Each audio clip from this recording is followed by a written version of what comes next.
അതെ, നമ്മൾ വിചാരിച്ചു വെടിവെപ്പാണെന്ന്. വിശ്വ ദീപാവലി രണ്ടുമല്ല, ഡോക്ടർക്ക് സ്വീകരണം. അമ്മാവ, അയമൂട്ടി അച്ഛന്റെ ഒരു കുടിയാന്റെ മകനാണ്. അയമൂട്ടി ഡോക്ടർ ഒന്നില്ലേ? അപ്പൊ ഇതല്ലേ ഡോക്ടർ? അല്ല, ഡോക്ടർ കാറിലുണ്ട്.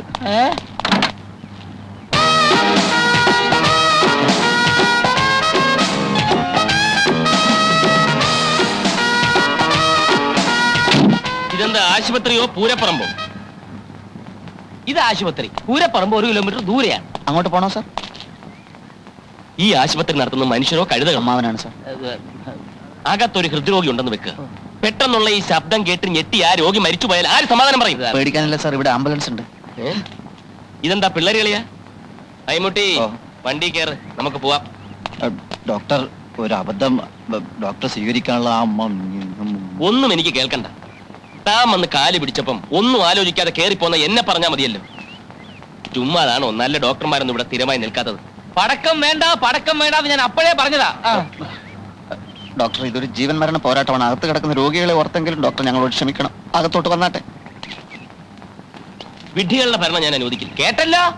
അതിന് ഉദ്യോഗസ്ഥനായാലും ശരി, ഉടമസ്ഥനായാലും ശരി. എന്റെ നിയമമാണ് ഇവിടുത്തെ നിയമമെങ്കിൽ ഞാൻ നിൽക്കാം. ഇല്ലെങ്കിൽ പറഞ്ഞോളൂ, ഞാൻ ഇപ്പൊ തന്നെ പോയേക്കാം. എല്ലാം ഡോക്ടർ പറയും പോലെ. അകത്തോട്ട് വന്നാട്ടെ, കറിയട്ടെ. ഓക്കെ. എന്തായി കൊടിയും തോരണമൊക്കെ? ആദ്യം അതഴിച്ചു മാറ്റി.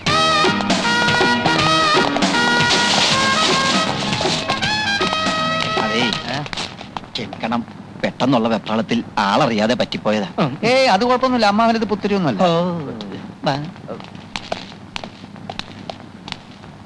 എന്നെ ഒരുത്തനെ ഓർത്തിട്ടാ ഡോക്ടർ സ്ഥലം വിടാതിരുന്നത്. ഇനിയെങ്കിലും അയാളെ കൊണ്ട് എന്നെ തെറി വിളിപ്പിക്കുന്ന സാഹചര്യം ഉണ്ടാക്കരുത്. Sorry Ammutty, sorry. അപ്പൊ ബാക്കിയുള്ള കാര്യമൊക്കെ എങ്ങനെയാ? താമസിക്കാൻ നല്ല 1-ാം തരം ക്വാർട്ടേഴ്സ് ഞാൻ റെഡിയാക്കിയിട്ടുണ്ട്. പിന്നെ കാറും ഡ്രൈവറും. പിന്നെ ശമ്പളം ശകലം കൂടിപ്പോയില്ലേ എന്ന്. അമ്മാവ, തീരുമാനിച്ച് കഴിഞ്ഞ ശമ്പളത്തെ പറ്റി ഇനി ചർച്ച വേണ്ട. ഡോക്ടറുടെ വീട് പണി നടക്കുക. 1 വർഷത്തെ ശമ്പളം അഡ്വാൻസ് ആയിട്ട് കൊടുത്താൽ ഈ സമയത്ത് അങ്ങേക്ക് അതൊരു ആശ്വാസമായിരിക്കും. അല്ല, അങ്ങനെയൊന്നും നിങ്ങൾക്ക് നല്ലതാ. 1 വർഷത്തേക്ക് ഡോക്ടർ അനങ്ങാതെ ഇവിടെ തന്നെ ഇരിക്കുമല്ലോ. 1 or 2 വർഷത്തെ ശമ്പളം വേണേൽ ഒരുമിച്ച് കൊടുക്കാലോ. മഹാദേവ, ഒന്നീ വന്നേ. നടന്നേ. ഇത്രയും വലിയ തുക അഡ്വാൻസ് കൊടുക്കുന്ന പരിപാടി വേണ്ട. അത് അമ്മൂട്ടിക്ക് ഞാൻ വാക്ക് കൊടുത്തതാ. എടാ, എന്ന് വെച്ചാൽ ഈ ഡോക്ടർക്ക് ഇവിടെ പേരെടുക്കാൻ പറ്റില്ലെന്ന് വെക്കുക. നമ്മളെ പറഞ്ഞു വിടും. ചിലപ്പോൾ തന്നെ താൻ പോയെന്നും വരും. രണ്ടായാലും ഇത്രയും തുക നേരത്തെ അഡ്വാൻസ് കൊടുത്താൽ.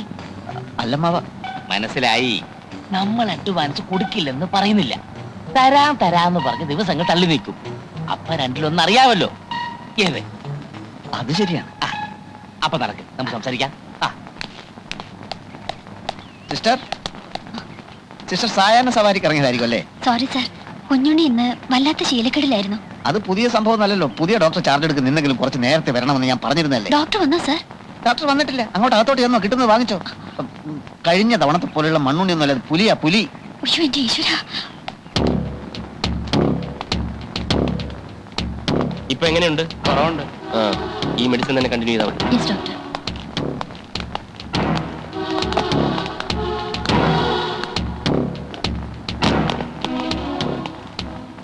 രാവിലത്തെ ഇഞ്ചക്ഷൻ കിട്ടിയില്ലേ? വൈ? ഇഞ്ചക്ഷൻ ഹെഡ് നഴ്സ് ആണ് കൊടുക്കാറ്. വെർഷി എത്തിയിട്ടില്ലേ? What you mean? Head nurse ചിലപ്പോൾ വൈകാറുണ്ട് ഡോക്ടർ. ഒരു ഇഞ്ചക്ഷൻ പോലും എടുക്കാൻ അറിയാത്ത നിങ്ങൾ എന്തിനാണ് ഈ വേഷം ഇട്ടുകൊണ്ട് നടക്കുന്നത്? ഇവർക്കാവുമ്പോ എന്തെങ്കിലും നക്കാപ്പിച്ച കാശ് ശമ്പളം കൊടുത്താൽ മതിയല്ലോ.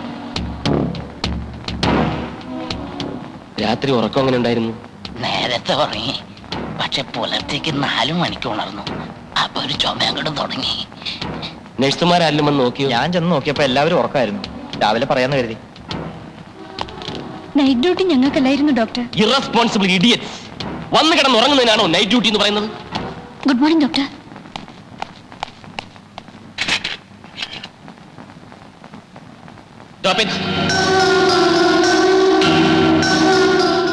മനസ്സിലായില്ല. ഇവരാണ് doctor, head nurse. Oh, head nurse. ഞാൻ രാജഗോപാൽ. അബദ്ധത്തിൽ ഇവിടെ വന്ന് പെട്ട ഒരു പാവൻ ഡോക്ടർ. ഇഞ്ചക്ഷൻ മരുന്നൊക്കെ നിങ്ങൾക്ക് തോന്നുന്ന സമയത്തല്ല കൊടുക്കേണ്ടത്. പാവപ്പെട്ട രോഗികളുടെ ജീവൻ കൊണ്ട് പന്താടുകയാണോ? I am sorry doctor. Shut your mouth. നിങ്ങൾ ഇട്ടിരിക്കുന്ന യൂണിഫോമിന് ഒരു പവിത്രതയുണ്ട്. ഹെഡ് നേഴ്സ് ആണത്രേ, ഹെഡ് നേഴ്സ്. എവിടാ നിങ്ങൾ നഴ്സിംഗ് പഠിച്ചത്? ആരാ നിങ്ങളെ നഴ്സിംഗ് പഠിപ്പിച്ചത്? ഫ്ലോറൻസ് നൈറ്റിംഗേലിനെ പറ്റി കേട്ടിട്ടുണ്ടോ? അവരും നിങ്ങളെപ്പോലെ ഒരു സ്ത്രീയായിരുന്നു. രോഗികൾക്ക് വേണ്ടി സ്വയം സമർപ്പിക്കാനുള്ള ഒരു മനസ്സില്ലെങ്കിൽ ഈ യൂണിഫോം അഴിച്ചു മാറ്റി വല്ല കൂലിപ്പണിക്കും പോയിക്കൂടെ നിങ്ങൾക്ക്?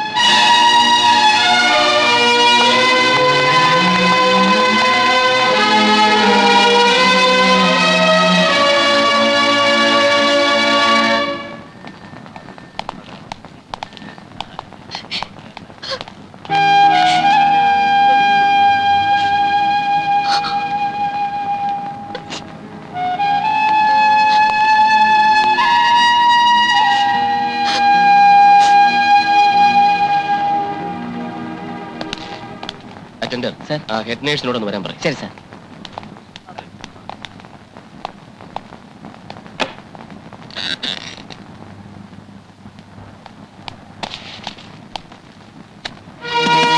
May I come in, sir? Yes.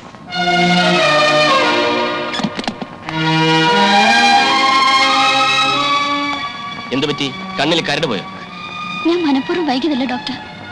പക്ഷെ ഞാൻ മനഃപൂർവ്വം സിസ്റ്ററിനെ വഴക്ക് പറഞ്ഞതാണ്. സിസ്റ്റർ നേരത്തെ വന്നിരുന്നെങ്കിലും ഞാൻ വഴക്ക് പറയുമായിരുന്നു. അപ്പം മറ്റെന്തെങ്കിലും കാരണം ഉണ്ടാക്കുമെന്ന് മാത്രം. സിസ്റ്റർ, ഇതൊരു സ്വകാര്യ ആശുപത്രിയാണ്. ഒരു പുതിയ ഡോക്ടർ ഇവിടെ ചാർജ് എടുത്തിരിക്കുന്നു. അയാൾക്ക് രോഗികളുടെ വിശ്വാസം നേടിയെടുക്കണം. അതിനുള്ള സമയമോ വളരെ കുറച്ചു. രോഗികളോട് സൗമ്യമായി, സ്റ്റാഫിനോട് ക്രൂരമായി അങ്ങനെ പെരുമാറുന്ന ഡോക്ടറോട് രോഗികൾക്ക് വലിയ മതിപ്പാണ്. അതൊരു ചിന്ന മനഃശാസ്ത്രമാണ്. അല്ലാതെ സിസ്റ്റർ ഇച്ചിരി താമസിച്ചു പോയി എന്നുള്ളത് വലിയ കുറ്റമൊന്നുമല്ല. ഞാൻ പ്രായച്ചിത്തം ചെയ്യാം. എന്ത് ചെയ്യണം പറഞ്ഞു? പറഞ്ഞ വാക്കുകൾ തിരിച്ചെടുക്കാൻ പറ്റുമോ? ആ സംഭവമേ വിട്ടേക്ക്. ഡോക്ടർക്ക് അങ്ങനെ പറയാം, പക്ഷേ പേഷ്യൻസിന്റെ മുന്നിൽ വെച്ച്. ഞാൻ മാപ്പ് പറഞ്ഞാലേ സിസ്റ്റർക്ക് തൃപ്തിയാവുന്നുണ്ടോ? എങ്കിൽ അയ്യോ, അത് വേണ്ട ഡോക്ടർ. പിന്നെ അതല്ലേ പ്രായച്ചിത്തം ചെയ്യാന്ന് പറഞ്ഞു. ഇതിനു മുമ്പ് ഞാൻ കോന്നിയിൽ അച്ഛന്മാർ നടത്തുന്ന ഒരു ഹോസ്പിറ്റലായിരുന്നു. അവിടുത്തെ head nurse one miss Sophia. എന്റെ ജോലികൾ മുഴുക്കെ ഞാൻ അവരെ കൊണ്ടാ ചെയ്യിപ്പിച്ചിരുന്നത്. എനിക്ക് റെസ്റ്റ് എടുക്കാൻ വേണ്ടിയിട്ടല്ല, അവർക്കൊരു പരിചയം കിട്ടാൻ വേണ്ടി. ഒരു വർഷം കഴിഞ്ഞപ്പോഴേക്കും സോഫിയ ഒരു ഡോക്ടർ അത്ര എക്സ്പീരിയൻസ് ആയി. അടുത്ത വർഷം അവർ MBBS ചേർന്നു. എല്ലാം ഞാൻ കൊടുത്ത ഇൻസ്പിറേഷനാണ്. നിഷ്പ്രയാസം പരീക്ഷ പാസ്സായി. You too must become a doctor. I will make you a doctor. എനിക്ക് ഡോക്ടറൊന്നും ആകണ്ട. ഡോക്ടർ എന്നെ കരയിക്കാതിരുന്നാ മതി. സിസ്റ്റർ പേരെന്താ? Nirmala. Nirmala. Really a surprising name. ഞാൻ പറയാൻ ഒരുങ്ങി എന്താണെന്ന് പറയട്ടെ. മനസ്സിന്റെ നൈർമല്യമാണ് കണ്ണുനീരിന്റെ കാതൽ. ദുഷ്ട മനസ്സുകൾക്ക് കരയാനാവില്ല. നിർമ്മല കരയും. കാരണം നിർമ്മല നിർമ്മലയാണ്. ചെറുപ്പക്കാരായ രോഗികളുടെ അടുത്ത് ചെല്ലുമ്പോൾ നിർമ്മല ശ്രദ്ധിക്കണം. പരിചരിക്കുന്ന നേരത്ത് അവർ നിർമ്മലയെ തൊട്ടെന്നും തഴുകിയെന്നും വരും. അവരെ കുറ്റപ്പെടുത്താൻ ഒക്കില്ല, കുറ്റപ്പെടുത്താനേ ഒക്കില്ല. കാരണം ചെറുപ്പക്കാരുടെ നാടിമിടിപ്പിന്റെ വേഗത കൂട്ടുന്ന എന്തോ ഒന്ന് നിർമ്മലയിലുണ്ട്. സത്യം. ഞാൻ വേണ്ടാത്ത കാര്യങ്ങൾ സംസാരിക്കുന്നു എന്ന് തോന്നുന്നുണ്ടാവും. ഞാൻ എങ്ങനെയാ? ഇന്ന് തോന്നുന്ന കാര്യങ്ങൾ നാളത്തേക്ക് മാറ്റിവെക്കുന്ന ശീലമേ എനിക്കില്ല. സത്യം പറയട്ടെ, ഞാൻ ഈ ആശുപത്രി വന്ന് ഇറങ്ങിയപ്പം തന്നെ ഇട്ടേച്ച് പോണമെന്ന് കരുതിയതാണ്. പക്ഷെ ഇനിയില്ല. നിർമ്മലയുടെ സാന്നിധ്യമുള്ള ഈ ആശുപത്രിയിൽ നിന്നും ഇനി എനിക്ക് പോകാനൊക്കെ ഒന്നും തോന്നുന്നില്ല. നിർമ്മല പൊയ്ക്കൊള്ളൂ. ഇടവേളകൾ ഉണ്ടായാലേ വീണ്ടുമുള്ള കണ്ടുമുട്ടലുകൾക്ക് രസമുണ്ടാവും.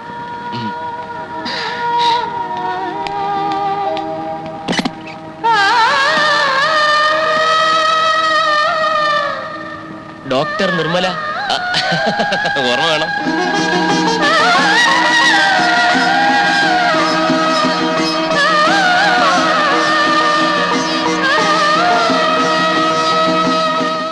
കാഷ്വാലിറ്റിയിൽ അങ്ങോട്ട് അടുക്കാൻ വയ്യ. OP-യിലാണെങ്കിൽ തിക്കും തിരക്കും. നമ്മുടെ നാട്ടിൽ ഇത്രയും രോഗികളുണ്ടെന്ന് ഇപ്പോഴല്ലേ മനസ്സിലാവുന്നത്. അമ്മായി ഒന്ന് വന്ന് കാണണം, അന്തം വിട്ടുപോകും. ഞാൻ ഇത്തവണ ഒരു ടെക്നിക്ക് ആലോചിച്ച അമ്മാവ. ഡോക്ടർ ആരായിരുന്നാലും അയാൾ സുന്ദരനായിരിക്കണം. എന്താ കാര്യം? സ്ത്രീ രോഗികളുടെ തിരക്ക് കൂടും. അതുപോലെ സംഭവിച്ചു. 99% രോഗികളും സ്ത്രീകളാണ്. എങ്ങനെയുണ്ട് എന്റെ ടെക്നിക്ക്? നിന്റെ ആ ടെക്നിക്ക് നന്നായിട്ടുണ്ട്. ആ ഊമക്കത്തുകാരൻ ഇതൊക്കെ നന്ദിനെ എഴുതി അറിയിച്ചിരുന്നെങ്കിൽ. ഓ, അതൊന്നും സാരമില്ല മഹാദേവ. ഞാൻ പറഞ്ഞ മറ്റേ ടെക്നിക്ക് ഉണ്ട്. അതേത് ടെക്നിക്ക്? പ്രമാണത്തിൽ ഒപ്പിട്ട എന്റെ ഫോട്ടോസ്റ്റാറ്റ് കോപ്പി ലണ്ടനിലേക്ക് അയക്കുന്ന ടെക്നിക്ക്. ഓ, ആ ടെക്നിക്ക്. പ്രമാണം എടുക്കട്ടെ? എടുത്തോളൂ. അയ്യോ അമ്മാവ തോലച്ചു. സൂര്യൻ അസ്തമിച്ചു പോയില്ലേ? ഇനി ശുഭകാര്യങ്ങൾ ചെയ്യാൻ പാടില്ലല്ലോ. ഞാൻ പോയി വിളക്ക് കത്തിക്കട്ടെ. ഓ, എന്നാലും എന്റെ സൂര്യ.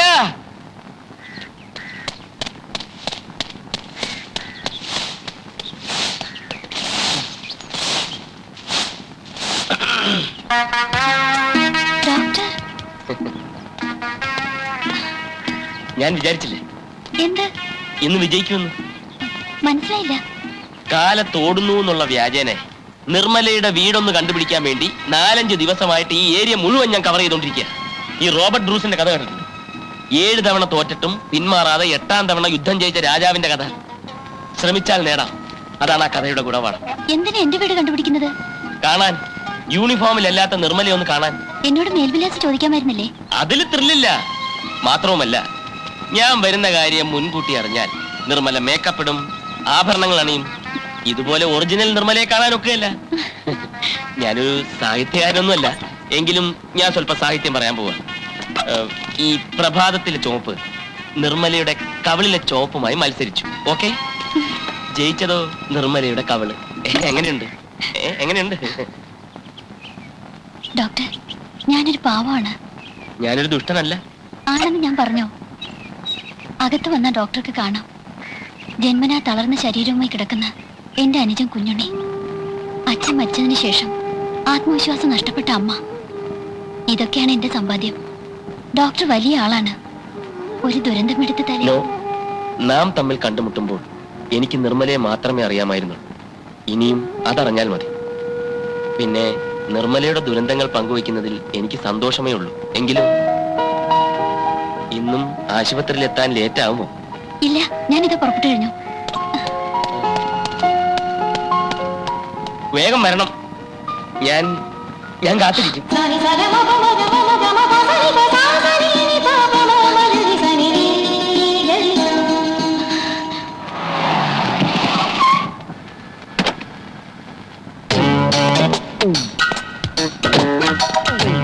Good morning doctor.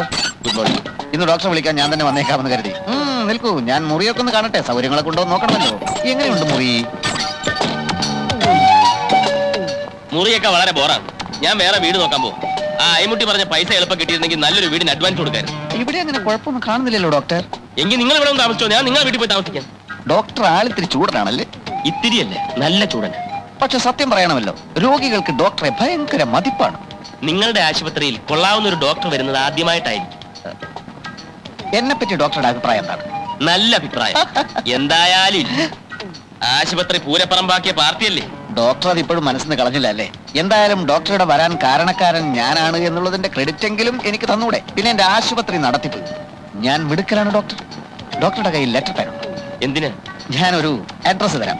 ഡോക്ടറുടെ ലെറ്റർ പാഡിൽ മഹാദേവൻ തമ്പി, അതായത് ഞാൻ ബഹുമിടുക്കനാണ് എന്ന് എഴുതി ഈ അഡ്രസ്സിൽ അയച്ചാൽ നന്നായിരുന്നു. മിസ് നന്ദിനി തമ്പി. ആരായത്?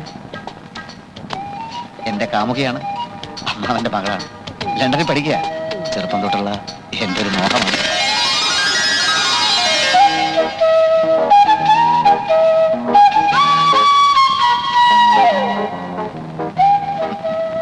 നന്ദിനിയുടെ പല പോസിലുള്ള ഫോട്ടോസാണ്. ഡോക്ടറെ പറ്റി അവൾ അറിഞ്ഞിട്ടുണ്ട്. ഡോക്ടർ എന്നെ പറ്റി 2 നല്ല വാക്ക് എഴുതിയാൽ അവൾക്കത് വലിയ സന്തോഷമായിരിക്കും. നിങ്ങൾക്ക് വട്ടുണ്ടോ? എന്റെ അറിവിലില്ല. പരിശോധിക്കാം. എന്താ അങ്ങനെ തോന്നാൻ? അല്ലെങ്കിൽ ഒരു പരിചയമില്ലാത്ത ഒരാൾക്ക് കത്തെഴുതാൻ നിങ്ങൾ എന്നോട് ആവശ്യപ്പെടും. ഡോക്ടർക്ക് വട്ടുണ്ടോന്നാ ഇപ്പൊ എന്റെ സംശയം. ഗാന്ധിജി ശ്രീനാരായണ ഗുരുവിന് കത്തെഴുതുമ്പോൾ അവർ തമ്മിൽ പരിചയപ്പെട്ടിട്ടുണ്ടായിരുന്നില്ല. പരിചയമില്ലാത്തവർ തമ്മിൽ പരിചയപ്പെടാനുള്ള മാധ്യമമാണ് കത്ത്. നന്ദിനിക്ക് ഒന്ന് എഴുതിക്കൂടെ? നിങ്ങൾ വരുന്നുണ്ടോ?